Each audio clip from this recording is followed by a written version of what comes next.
No niin, kukkuluuru, tervetuloa tänne Kilpisjärvelle. Lappihan liittyy paljon mystiikkaa, tarinoita, taikoja sun muuta.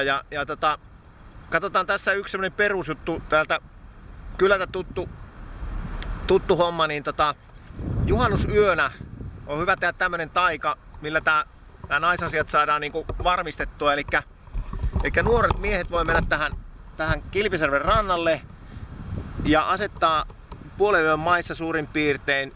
Sen jälkeen kun juhannuskokko on poltettu, niin asettaa kämmenen tähän tätä tyyntä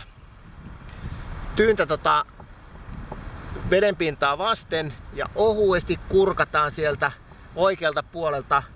Ja hyvin todennäköisesti siinä järven pinnassa heijastuu silloin se loppukesänkin morsian.